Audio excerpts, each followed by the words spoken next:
perkenalkan nama saya Audia Limsing dari jurusan Teknologi Pangan dan Hasil Pertanian angkatan 2020 kelas Ganjil.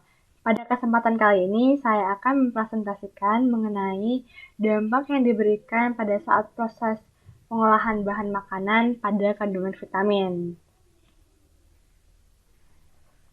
Nah, jurnal yang saya angkat pada kesempatan kali ini adalah Effect of Fermentation Time on Phelonic, Flavonoid, and Vitamin C Content and Antioxidant Activity of Okra, Abel Moschus esculentus seeds.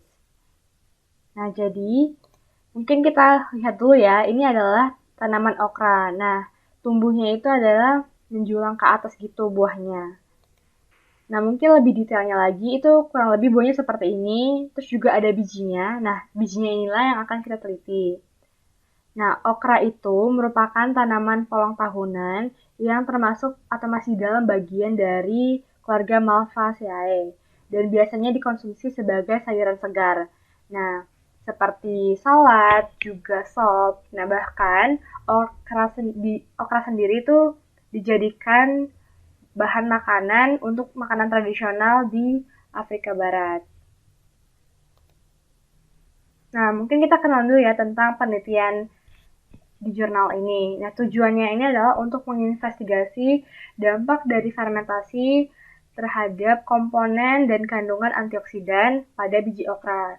Nah, itu kurang lebih ada fenolik, ada vitamin C, ada flavonoid, ada FIAP, ada DPPH, Free Radical Scavenging Ability.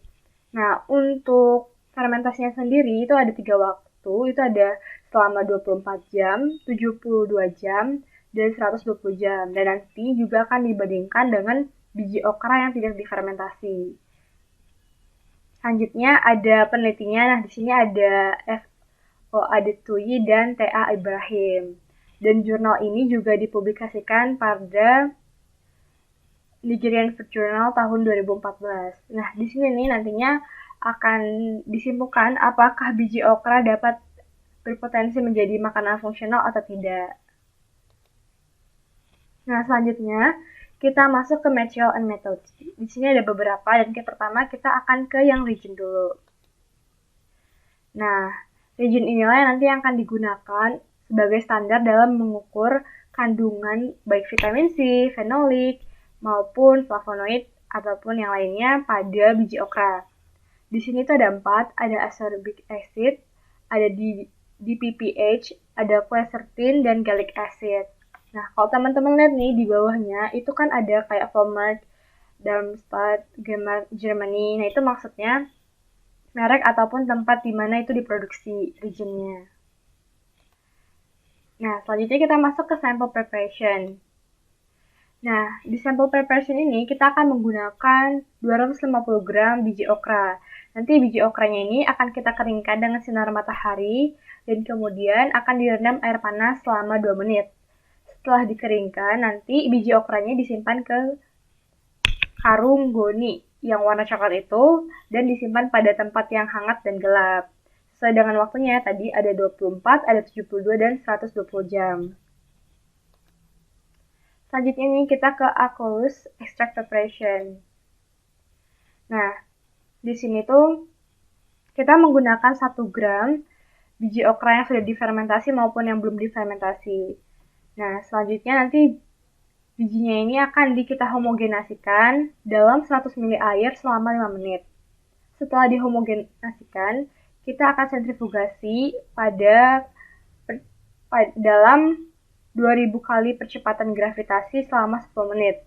Nah, nanti setelah disentrifugasi teman-teman akan ada ini, supernatant dan pellet. Nah, pellet ini adalah bagian biji okra yang bagian padatnya dan supernatant ini adalah bagian yang cairnya. Nah, yang akan kita pakai untuk menguji kandungannya itu adalah si supernatant ini atau bagian cairnya. Nah, selanjutnya kita ke vitamin C content determination. Nah, vitamin C ini merupakan salah satu penangkal yang efektif untuk singlet oksigen maupun komponen radikal lainnya. Nah, kalau di sini teman-teman bakal lihat ada tulisan biru atau using the method of Benderiter et al.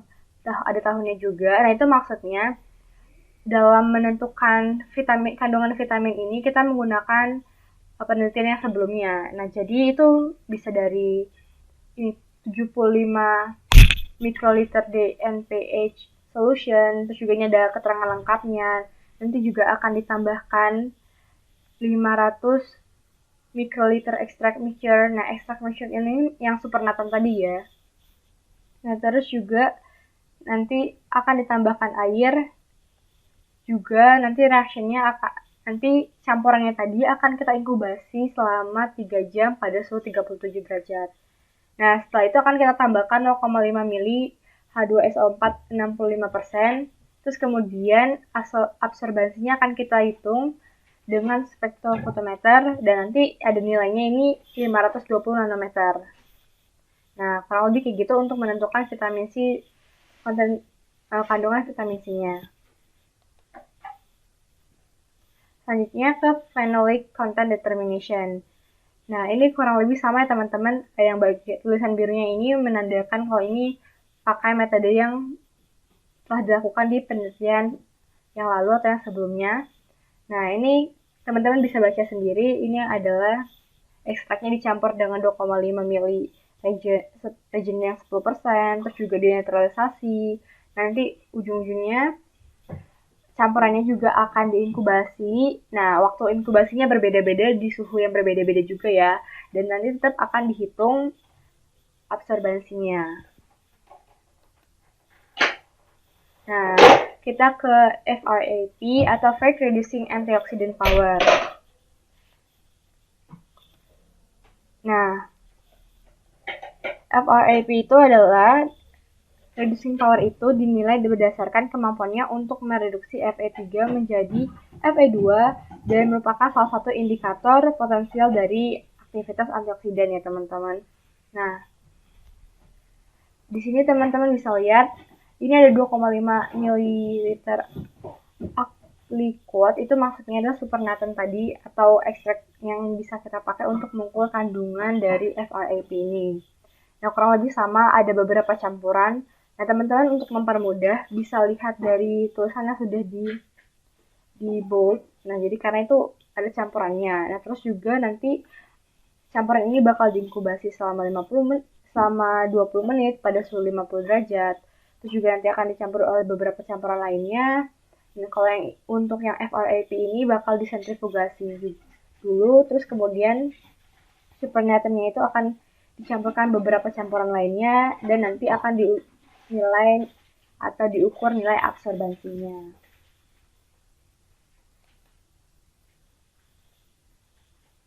Nah, selanjutnya ini ada total flavonoid content determination. Nah, ini kurang lebih juga sama teman-teman. Ini menggunakan 0,5 mili ekstrak tadi atau supernatant tadi juga dicampurkan dengan 0,5 mili metanol, 50 mili aluminium klorida 10%, terus juga dicampurkan potasium asetat, terus juga air. Nanti akan diinkubasi pada suhu ruangan selama 30 menit, nanti nilai absorbansinya akan dihitung. Nah, selanjutnya ada di PPH, Free Radical Scavenging Ability. Nah, di sini tuh menggunakan berbagai konsentrasi dari supernatant-nya tadi. Nah, beberapa konsentrasinya tadi akan ditambahkan air sampai dia mencapai 1 ml. Kemudian akan dicampurkan beberapa bahan lagi seperti methanolic solution, terus juga nanti akan dikocok supaya tercampur dan dibiarkan selama 20 menit pada suhu ruangan. Nanti juga akan disiapkan kontrolnya dan nanti bakal diukur nilai absorbansinya. Kemudian ini juga ada rumusnya untuk menentukan persenan free radical scavenging ability-nya.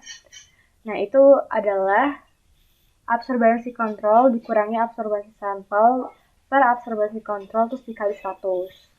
Seperti itu. Nah, yang terakhir ini statistical analysis.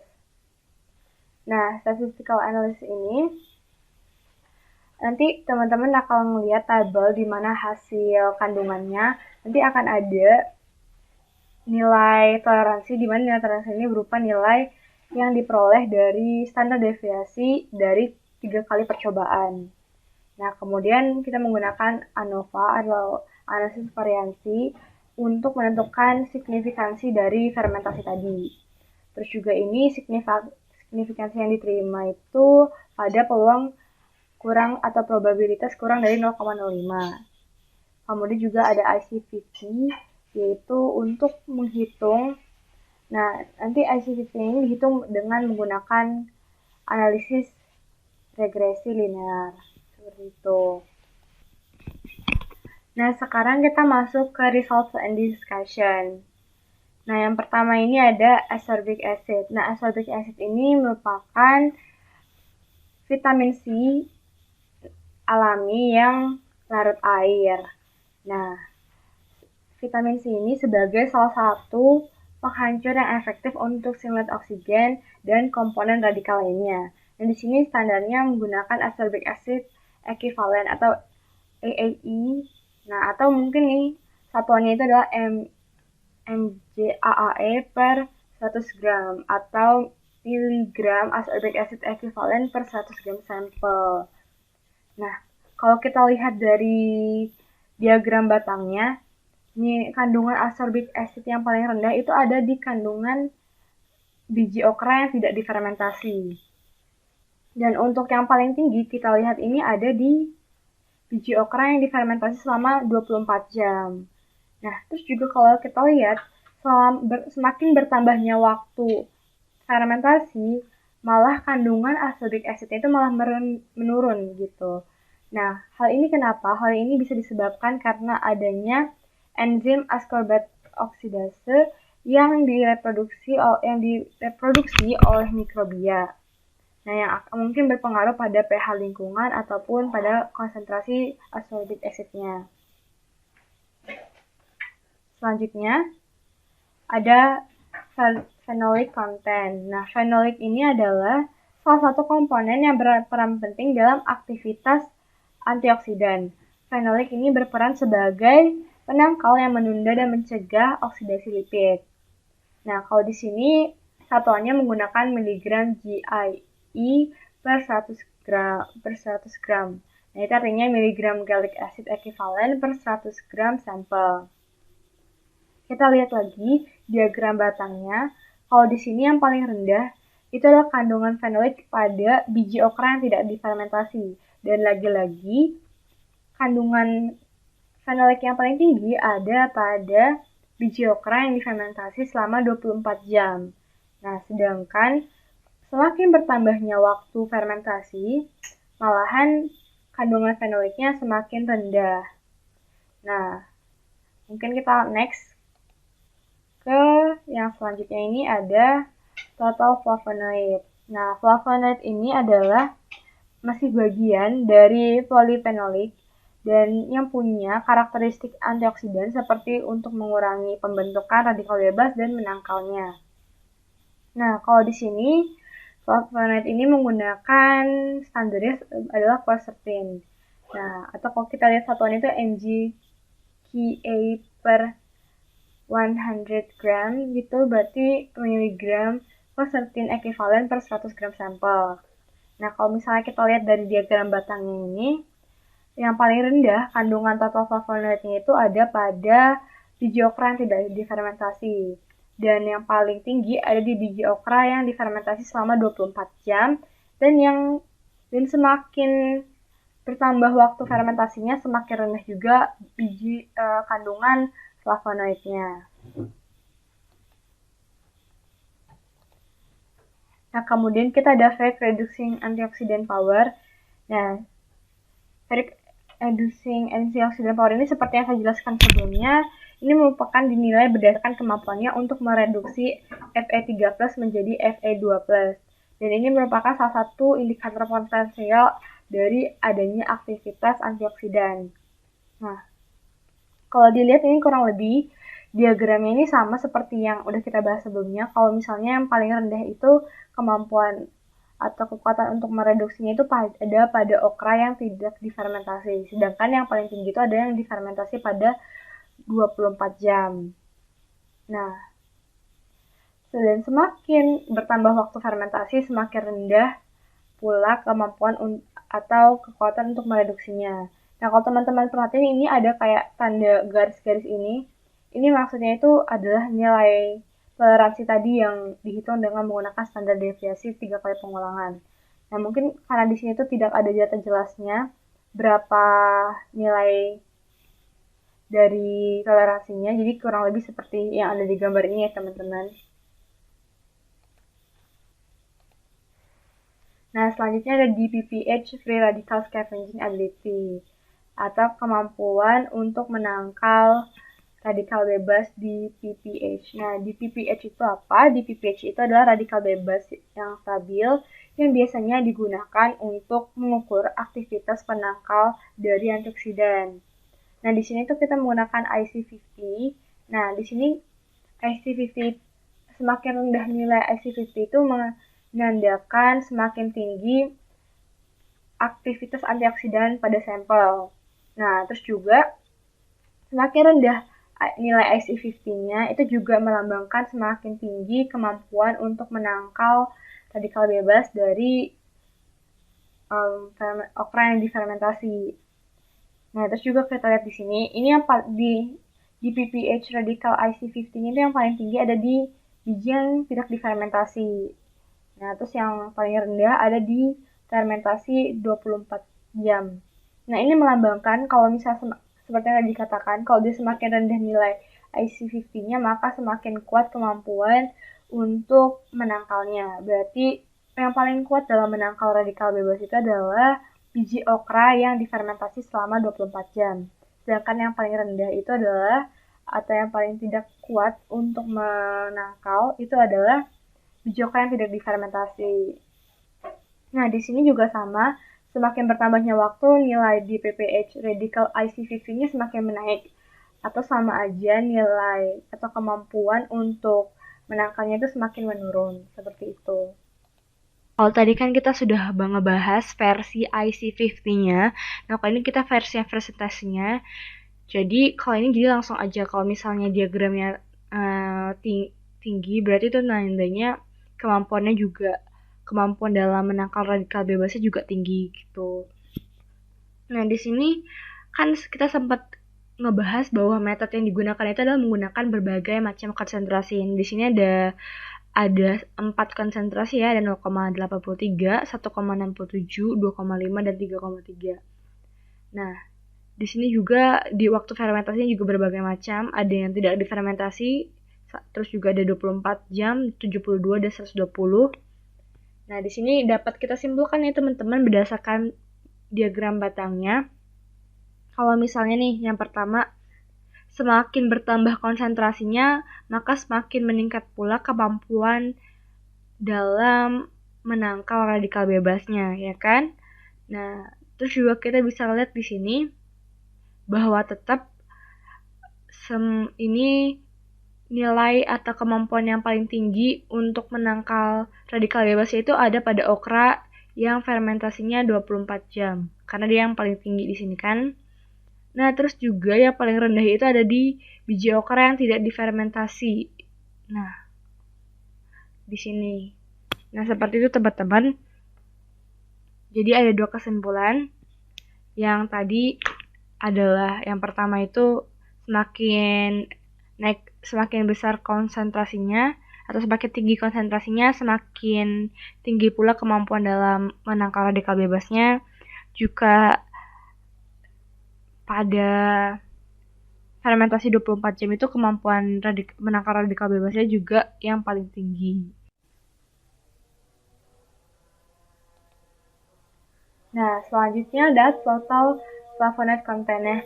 Ini mirip-mirip dengan yang flavonoid tadi, karena flavonoid ini juga punya kemampuan untuk mereduksi dan bertindak sebagai antioksidan. Nah, satuannya juga sama, itu pakai Ka atau quercetin equivalent, dan kurang lebih juga sama untuk untuk diagram batangnya.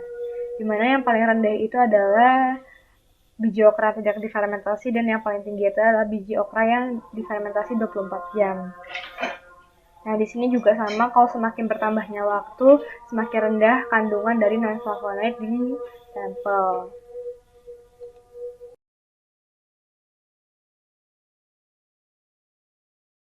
Ini merupakan tabel mengenai nilai-nilai dari phenolic, ascorbic acid, total flavonoid, dan total non-flavonoid, serta DPPH radical IC50 yang secara lengkapnya atau secara detailnya. Karena di sini tuh ada nilai toleransinya. Nah, nilai toleransi ini didapatkan dari rata-rata standar deviasi setelah 3 kali percobaan ya. Nah, di sini juga teman-teman bisa memperhatikan ada kayak pangkat D, A, B, C. Nah, itu maksudnya apa? Nah, kalau hurufnya sama, berarti itu tandanya perbedaannya tidak signifikan. Tapi kalau hurufnya beda, itu tandanya perbedaannya signifikan gitu. Nah, terus juga ini teman-teman, sebenarnya di diagram batang tadi, itu ada nilai toleransinya. Cuman karena nilai toleransinya seperti yang kita lihat ini terlalu kecil, jadi di diagram itu tidak terlalu kelihatan. Nah, jadi teman-teman bisa lihat-lihat lagi ya di sini untuk nilai detailnya. Nah, kurang lebih seperti itu teman-teman. Dan tadi kenapa kebanyakan semakin bertambah waktu fermentasi itu semakin rendah kandungan dari antioksidan maupun vitamin C-nya. Nah, itu kemungkinan karena adanya hubungan dengan bertambahnya waktu fermentasi ataupun kandungan konsentrasi yang ada pada sampel. Terus juga mungkin karena adanya aktivitas enzim tertentu yang dapat mempengaruhi lingkungan atau mengurangi konsentrasi dari supernatant atau sampel tersebut. Nah, next kita masuk ke kesimpulan. Nah, di sini dapat dikatakan bahwa fermentasi itu dapat meningkatkan fenolik, total flavonoid, dan vitamin C. Nah, kemudian juga menambah atau memperkuat dari kemampuan untuk nangkal radikal bebas atau DPPH radical scavenging ability-nya, dan juga memperkuat kemampuan atau kekuatan untuk mereduksinya atau FRAP pada biji okra. Nah, selanjutnya ini dapat disimpulkan juga bahwa dari berbagai waktu atau variasi fermentasi selama 24 jam lah yang menunjukkan kualitas yang paling baik dari biji okra. Nah, selanjutnya dapat disimpulkan juga nih teman-teman bahwa biji okra yang difermentasi dapat digunakan atau berpotensi sebagai makanan fungsional. Nah, segitu teman-teman mengenai pembahasan kita terhadap dampak pengolahan bahan makanan terhadap kandungan vitamin. Semoga bermanfaat. Terima kasih. Sampai jumpa. Halo semuanya, sebelumnya kita kan sudah membahas mengenai jurnalnya, dan sekarang kita akan membahas pertanyaan yang telah diberikan oleh teman-teman reviewer. Nah, pertanyaan yang pertama itu ada, mengapa semakin lama waktu fermentasi kandungan fenolik semakin rendah? Nah, sebelumnya teman-teman, saya ingin menekankan sesuatu bahwa fermentasi itu punya waktu optimalnya masing-masing. Sehingga kalau misalnya lewat dari waktu optimal itu, maka akan terjadi overfermented, yang mana mungkin akan terciptanya atau terbentuknya zat-zat yang kita kurang inginkan, atau mungkin adanya penurunan konsentrasi dari kandungan yang kita inginkan, atau mungkin nutrisi yang ada di bahan itu malah digunakan oleh mikrobia untuk bertumbuh. Dan hal itu juga berdampak pada konsentrasi nutrisi yang ada di bahan tersebut gitu. Nah, balik lagi ke yang ini. Kenapa kandungan fenoliknya semakin rendah? Itu kita bisa baca bahwa semakin bertambahnya waktu fermentasi, senyawa fenolik dapat terdifusi dalam cairan sel. Nah, bisa juga karena adanya oksidasi yang disebabkan oleh enzim polyphenol oxidase. Nah, selain itu juga ada mikrobia starter pada biji okra yang mempunyai kemampuan untuk mengabsorpsi komponen bioaktif, sehingga akan menyebabkan berkurangnya senyawa fenolik atau konsentrasinya itu berkurang. Nah, Seperti yang saya tadi sempat jelaskan di awal bahwa microbia starter ini malahan kalau lewat dari waktu fermentasinya dia menggunakan nutrisi yang ada di biji okra itu untuk bertumbuh gitu. Jadi dengan mengabsorpsi komponen bioaktif yang mana phenolic itu termasuk komponen bioaktif tersebut. Seperti itu teman-teman. Kita next ke pertanyaan selanjutnya.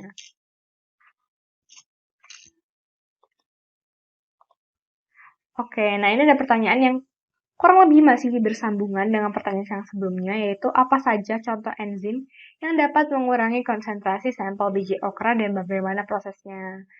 Nah, di sini ada dua enzim karena berdasarkan jurnal penelitiannya itu yang saya baca itu hanya disebutkan sekiranya dua enzim yang berpengaruh pada degradasi atau pengurangan kandungan yang ada di biji okra. Nah, yang pertama itu adalah polyphenol oxidase yang berhubungan dengan kandungan fenolik, di mana PPO ini atau kependekan dari polyphenol oxidase itu merupakan kelompok protein atau protein tembaga yang secara alami muncul di buah dan sayur. PPO ini dapat mengoksidasi berbagai mono di atau polyphenol yang masih sejenis dengan polyphenol, masih dalam satu kandungan gitu lah ya, dengan fenolik gitu. Nah, dan itu hal ini terjadi karena PPOS ini mengkatalisis oksidasi fenolik menjadi quinones. Nah, dari oksidasi ini akan menyebabkan atau menghasilkan pigmen coklat pada jaringan yang terbuka atau terluka. Ya, ini maksudnya itu nanti akan berubah coklat gitu warnanya kalau misalnya sudah teroksidasi gitu. Nah, selanjutnya ada ascorbate oxidase. Nah, ini berhubungan dengan kandungan ascorbic acid, di mana AO itu ascorbate oxidase. Memang udah ada secara alami di tanaman, tapi tidak menutup kemungkinan juga teman-teman kalau misalnya PPO dan AO ini bisa diproduksi oleh mikrobia tertentu. Nah, AO ini dapat mengkatalisis oksidasi antara ascorbate acid dengan oksigen. Sehingga dari oksidasi ini menghasilkan dehydroascorbic acid, di mana nanti berdampak pada penurunan konsentrasi atau kandungan ascorbate acid pada biji okra. Dan yang polyphenol oxidase juga sama, karena diubah menjadi quinones, kandungan atau konsentrasi dari polyphenolnya itu berkurang. Dari fenolik maksud saya itu jadi berkurang. Seperti itu teman-teman. Nah, selanjutnya next, ini ada pertanyaan. Jelaskan bahwa kandungan ascorbic acid semakin bertambah saat waktu fermentasi menurun akibat adanya enzim ascorbate oxidase. Nah, ini mungkin agak kebalik gitu ya teman-teman. Yang mungkin saya koreksi sedikit pertanyaannya. Nah, ascorbic acid itu semakin menurun saat waktu fermentasi itu bertambah, teman-teman. Nah, itu disebabkan oleh adanya enzim ascorbate oxidase seperti yang saya jelaskan juga sebelumnya. Enzim ini dapat mengubah ascorbate acid menjadi dehydroascorbic acid gitu. Nah, jadi koreksi sedikit buat pertanyaannya, tapi berdasarkan pertanyaan ini, inti pertanyaannya itu adalah mikrobia apakah yang mungkin tumbuh pada sampel. Nah, jadi kalau untuk pertanyaan intinya ini, mikrobia yang tumbuh pada sampel itu adalah ini, seperti yang sudah saya highlight juga ya, bukan highlight sih, maksud saya bedakan warnanya. Nah, ini berdasarkan penelitian dilakukan oleh Laurka, ada Natasha juga, dan lain-lain. Dalam buah okra itu terdapat film mikrobia itu ada Firmicutes, dan seperti nih di dalam itu ada Lactobacillus, ada Bacillus gitu. Dan juga nih di film Proteobacteria, yang di dalam itu ada Pseudomonas. Nah, tapi pada buah okra yang difermentasi, genera yang mendominasi itu adalah Lactobacillus gitu. Nah, teman-teman mungkin disclaimer lagi, karena ini penelitiannya beda, dan kemungkinan juga buah okra yang digunakan itu beda. Nah, mungkin ada perbedaan tersendiri di genera yang mendominasi atau mikrobia yang mendominasi. Tapi harusnya nggak jauh-jauh dari sini ya, teman-teman. Gitu. Nah, karena hal itu, kenapa saya tadi jelasin hal yang itu? Karena masuk lagi ke pertanyaan yang ini, masih berhubungan. Yaitu pertanyaannya, mengapa kandungan vitamin C atau ascorbic acid pada Sampel mengalami kenaikan yang sangat drastis setelah difermentasi selama 24 jam. Nah, kembali lagi seperti awal, saya sempat jelaskan bahwa setiap bahan itu mempunyai waktu fermentasi yang optimal. Nah, untuk biji okra sendiri tuh mungkin waktu optimalnya 24 jam. Nah, mungkin kalau misalnya kita menilik lagi nih, kenapa sih bisa kayak optimalnya tuh 24 jam? Nah, ini mungkin disebabkan adanya aktivitas mikrobia nih. Dari generanya ada beberapa di sini. Ada gluconobacter, ada acetobacter, ada Ctogulonisigenium, ada Pseudomonas, ada Erwinia, ada Corynebacterium gitu. Nah, kenapa aktivitas mikrobia ini? Karena mikrobia dari genera inilah yang dapat memproduksi 2 KLGA atau 2-keto-1 gulonic acid yang dapat diubah menjadi LAA atau L-ascorbic acid melalui katalisis kimia konvensional. Nah, kalau kita tahu kenapa. Nah, LAA ascorbic acid itu sama aja ya dengan ascorbic acid karena ascorbic acid itu ada dua bentuk, LAA dan DAA gitu. Nah, jadi gitu kurang lebih teman-teman jawabannya. Jadi ada pengaruh dari aktivitas mikrobia tertentu. Seperti itu jawaban dari pertanyaannya.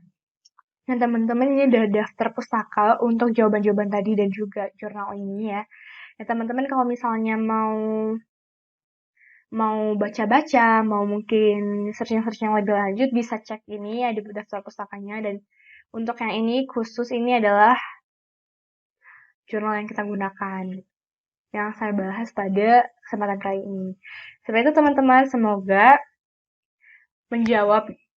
pertanyaannya tadi dapat menambah pengetahuan teman-teman juga, dan semoga jawaban saya sudah menjawab pertanyaan dari teman-teman. Seperti itu, terima kasih, sampai jumpa.